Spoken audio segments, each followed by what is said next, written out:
Oui, parmi les grands titres pour le deuxième, eh bien, c'est le dernier tour de groupe pour le C et le E. Et qui pour la deuxième place qualificative, eh bien, la bagarre fait rage aussi dans ces groupes et le suspense demeure. Nous allons voir ça dans quelques instants. Et puis les à côté de la CAN et les supporters ivoiriens qui se mobilisent. Et sur le plateau pour commenter l'actualité de cette CAN avec nous, il y a Tripi Makonda, footballeur de la RDC, et puis Amara Simba, ancien footballeur pro. Amara, aimeriez-vous aller aider une équipe nationale? Oui, une équipe nationale, c'est ce qui représente un pays et on a les meilleurs joueurs. Vous seriez tenté par quel pays? À part la Guinée, vous êtes originaire?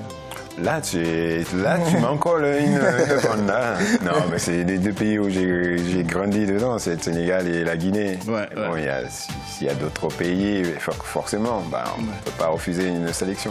Vous voulez lancer un appel à l'IOCC éventuellement ou pas? Non, l'IOCC, il est bien. Il les a qualifiés, il a fait un super mondial. Et vous avez joué là, ensemble, il est encore. Oui, le passage au Sénégal. Au PSG aussi? Non, lui, chapeau. Moi, je dis chapeau. C'est un frère. Ouais. Non. Ok, interactivité, n'oubliez pas vos pronostics comme d'habitude. Vous n'hésitez pas donc pour faire part aussi de vos analyses sur les différentes rencontres. Pour le Facebook, c'est Africa24 TV et le hashtag Africa24. Alors, nous allons parler maintenant des affiches du jour.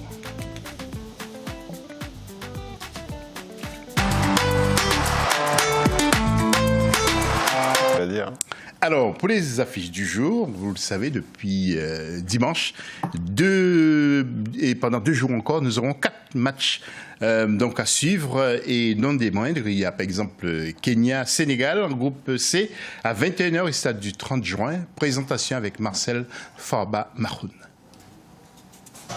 Troisième et dernière journée des phases de groupe de la CAN 2019. Dans le groupe C, le Kenya, 3e, affronte le Sénégal, 2e. Un match ultra décisif entre les deux formations qui ont totalisé chacune 3 points au sortir de la 2e journée, les Sénégalais étant en position favorable grâce à une meilleure différence de but. Les Harambee Stars, qui avaient mal débuté la compétition par une défaite 2-0 contre l'Algérie, ont bien rectifié le tir contre la Tanzanie 3-2. Les hommes d'Aliou Cissé, quant à eux, auront besoin au minimum d'1 point pour assurer leur qualification en 8e de finale. Pour ce faire, il faudra proposer un jeu beaucoup plus plaisant que lors du match contre l'Algérie, perdu 1-0. Les probables retours de blessures d'Ismaïl Assar et surtout d'Idrissa Gana Gueye devraient permettre de retrouver une cohésion au milieu de terrain et par conséquent un jeu plus axé sur le collectif. Le coup d'envoi sera donné à 19h temps universel au stade du 30 juin. Voilà les supporters sénégalais qui tremblent, je peux vous le dire. Toujours en groupe C, affiche à suivre entre la Tanzanie et l'Algérie, qui a son billet déjà pour les 8e de finale. Marcel Farba Maroun nous présente également cette rencontre. Déjà qualifiés suite à leur victoire 1-0 contre le Sénégal, les Fennecs d'Algérie voudront certainement terminer cette phase de groupe en beauté contre la Tanzanie, sachant qu'une première place devrait permettre d'avoir un adversaire à leur portée au tour suivant. Tout le contraire des Taifa Stars, éliminés à l'issue de la 2e journée, perdus 3-2 dans un match à rebondissement contre le Kenya. Les coéquipiers de Samata auront à cœur de bien terminer ce tournoi et tenter de décrocher leur premier point, même si la tâche s'annonce difficile. Côté algérien, le sélectionneur Djamel Belmadi devrait procéder à une modification de son 11 de départ et donner la chance aux joueurs qui n'ont pas encore foulé les pelouses égyptiennes. À l'instar de l'autre match de ce groupe C, Tanzanie-Algérie débute à 19h GMT au stade de l'Académie militaire du Caire. Alors, messieurs, pour vous donner une idée, donc, je trouve aussi les raisons de peut-être fournir quelques informations. Regardons le tableau avec au stade du 30 juin, Kenya-Sénégal à 21h et puis toujours à la même heure, mais stade Al-Salam, Tanzanie-Algérie. Algérie en tête qui est déjà qualifiée, 2e Sénégal et 3e Kenya. Alors, Tripi, situation plus que délicate pour le Sénégal, pour les Lions de la Teranga? Plus que délicate, parce que là, c'est le match fort de 21h qui va vraiment décider de qui va être qualifié. Il n'aurait jamais dû perdre le match contre l'Algérie?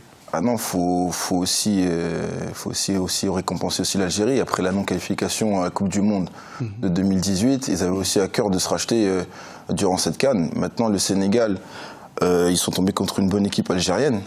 Maintenant, c'est aussi à eux de faire le boulot ce soir contre le Kenya. Oui, les crampons volaient haut quand même, hein, pour le Sénégal-Nigeria. On va dire c'est la magie de la CAN. C'est beaucoup d'engagement, mais voilà, c'est toujours dans la gentillesse. Ouais. Amara, ça vous a jamais fait peur, les défenseurs qui sont très Oui, j'ai eu des Vous avez été blessé souvent, vous aussi? Non, mais j'ai eu des sacrés défenseurs. Hein. Je peux te dire, quand tu as un Moser derrière toi, ah oui. Donc ça c'est des sacrés clients. Non, le problème des défenseurs, c'est pas... Qu'est-ce qu'il faut faire pas pour les éviter, mais il faut aller au contact et être aussi dur? Non, il faut jouer le jeu parce qu'il y a les arbitres, il y a la télé, après il faut jouer sur ce qu'on sait faire. Ça veut dire, il faut jouer sur ses feintes, quoi, ses qualités. Voilà, quand on va vite, on va pas se coller à un défenseur. Voilà, c'est des petits signes qui font qu'un joueur se démarque par rapport à son défenseur. Parce que quand tu as un défenseur qui te respire derrière, là... Ah ouais, il respire carrément dans ton dos et tu l'as. Ah oui, mais avant c'était ça. Ah oui, là ça veut dire, là tu as un sérieux combat aujourd'hui. C'est ça. Mais... il respire dans ton dos. Ah oui, non, mais nous on avait, tu vas là-bas, il est, voilà. Ouais. Il sait que, voilà. Donc, Yamara, ton pote à l'UCC, oui. Là il est dans une situation plus que délicate devant le Kenya. Ouais, mais je pense que le Sénégal a vraiment une superbe équipe. Donc quand le moteur va se mettre en place, l'équipe... Il faudrait qu'il se mette en place aujourd'hui. Là, quand je parle pour aujourd'hui. Parce que j'ai des confrères qui ont même titré que Sadio Mané, il est en rodage encore. Hein. Ouais, mais bon, Sadio Mané, on va pas le juger sur ça. Sadio Mané, il a fait 50 matchs. Hein. Il faut voir le nombre de matchs qu'il a joué avant de venir. En plus, avec la chaleur qu'il y a, donc c'est une différence de température. On va pas se cacher derrière ça. Mais seulement sur ce match-là, bon, je pense que c'est des joueurs qui sont capables de dire ce match-là, c'est celui-là qu'on veut gagner, absolument. Je pense que c'est le discours qu'il va avoir avec Alioune. Mais on vous dira la même chose, mais c'est pour Mohamed Salah. Oui, c'est aussi la même chose pour Mohamed Salah, mais on voit bien que Mohamed Salah... il a fait 50 matchs aussi. Ah oui, il a fait 50 matchs. Mais... Il gère après. Ouais, sur le coup franc qu'il a mis, on voit qu'il a vraiment géré. Il gère. Ça veut dire une opportunité, il faut que ça aille au fond, quoi. C'est ça. Ouais. Donc c'est ça. Et Amara, je pense encore aux défenseurs qui respiraient fort dans votre dos. Ah oui. Et quelques comme Moser. On n'a pas connu Moser, mais si on avait des images, si on avait le temps de passer des images, on aurait montré Moser parce que c'était quasiment la Tour Eiffel, quoi. C'était une tour de contrôle derrière vous. Et vous êtes déjà grand. Alors, nous allons enchaîner un groupe D maintenant. Afrique du Sud, Maroc à 18h, Stade Al-Salam au Caire. Les Lions de l'Atlas qui ont leur qualification poche. Présentation de ce match Afrique du Sud qui a besoin encore de points contre le Maroc. Regardez. Après 2 journées et un sans faute réalisé, le Maroc défie l'Afrique du Sud ce 1er juillet. Les Lions de l'Atlas, qui ont remporté le choc du groupe D 1-0 face à la Côte d'Ivoire, sont assurés de se qualifier pour les 8e de finale. Ils souhaitent tout de même terminer cette phase de poule en tête et doivent au minimum se contenter d'un nul. Côté sud-africain, la victoire 1-0 contre la Namibie a tout relancé puisque les Bafana Bafana reviennent à égalité parfaite avec la Côte d'Ivoire après le revers contre les éléphants lors de la première journée. Une victoire et un résultat négatif de la Côte d'Ivoire dans le même temps devraient faire le bonheur des hommes de Stuart Baxter. Le début de la rencontre sera sifflé à 16h GMT au stade de l'Académie militaire du Caire. Et on a confirmation que les Sud-Africains sont de très très bons danseurs. Et nous allons enchaîner avec le groupe D, également Namibie, Côte d'Ivoire, autre match très attendu. Voyons la présentation avec Marcel Farba Maroun. La Namibie peut jouer gros ce 1er juillet. Malgré 2 défaites en 2 matchs, les Braves Warriors peuvent toujours rêver d'une qualification au tour suivant, ce qui serait une première. Le scénario semble quand même compliqué. Les Namibiens devront battre les Ivoiriens par au moins 2 buts d'écart et espérer une défaite des Sud-Africains dans le même temps contre le Maroc. La Côte d'Ivoire, elle, n'entend pas laisser passer sa chance. Après la défaite enregistrée face au Maroc sur le score d'1-0, les éléphants doivent tout faire pour l'emporter s'ils ne veulent pas s'arrêter au premier tour, une 2e fois d'affilée après le fiasco de la CAN 2017. Coup d'envoi du match, 16h GMT au stade du 30 juin. Alors, voyons maintenant le tableau et je vous dis très sincèrement, je n'aimerais pas être ni supporter du Sud-Africain, ni supporter des éléphants. Regardez, Maroc est en tête, Maroc qualifié, Maroc qui rencontrera l'Afrique du Sud et 2e, donc la Côte d'Ivoire, 3e l'Afrique du Sud et 4e Namibie. Aujourd'hui, tous les supporters ivoiriens seront pour le Maroc? Ah oui, Ah oui. oui. Ah oui.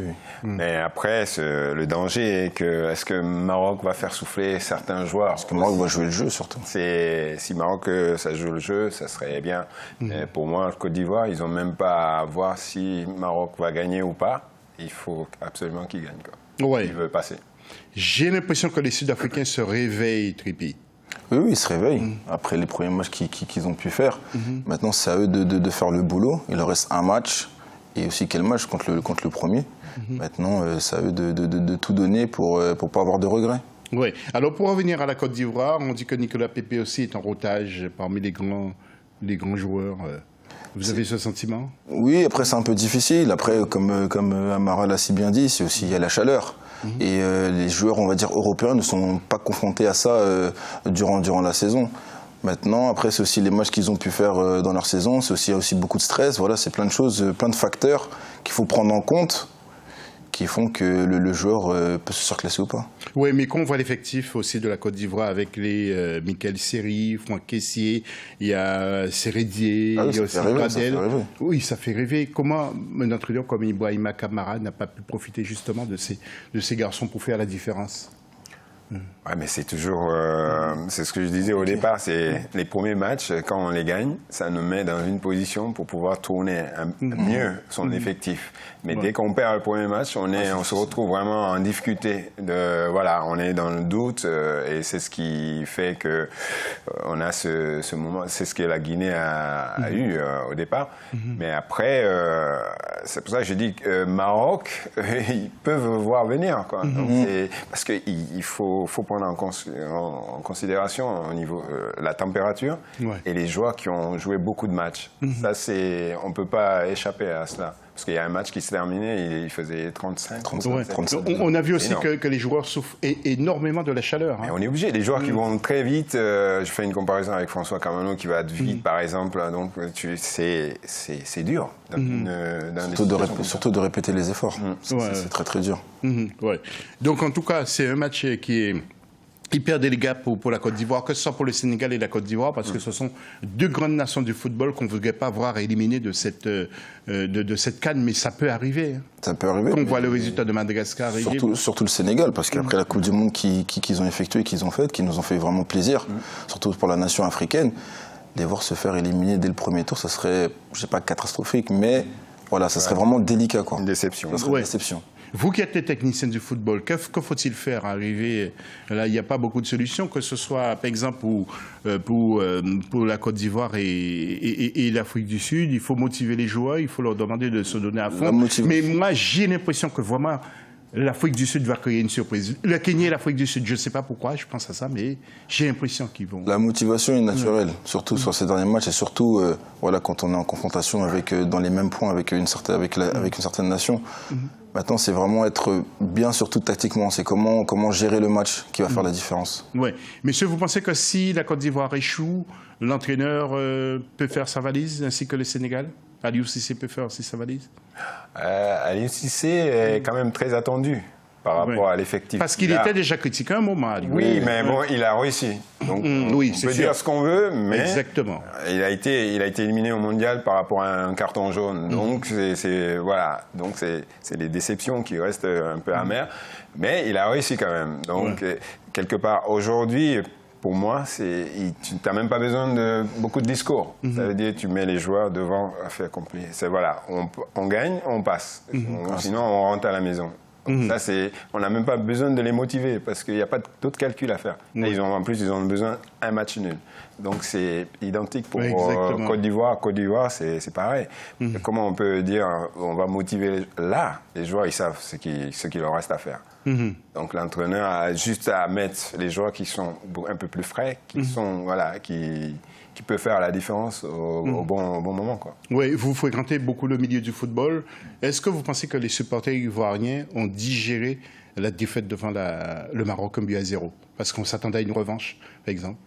Je pense qu'ils ne l'ont pas digéré, mais après, voilà, le Maroc, ils ont fait une très bonne impression. Moi, franchement, pour moi, le Maroc, avec l'effectif qu'ils ont, c'est tout à fait normal qu'ils soient premiers du groupe.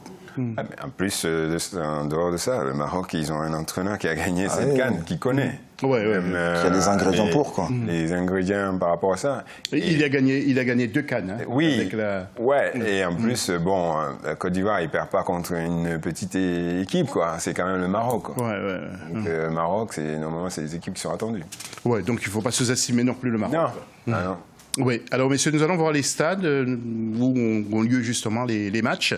Stade du 30 juin que vous avez déjà vu à plusieurs reprises sur nos antennes. Et puis l'autre stade, c'est celui d'Al-Salam où ont lieu donc ces fameux matchs. Oui, ils sont beaux. Bon, malheureusement, il manque un peu de monde. Oui, oui. Ouais, ça sonne un peu court par moment. Il y a eu un peu d'ambiance Madagascar-Nigeria, mais après, sinon, à part ça... Vous avez joué devant dans des stades vides ou pas?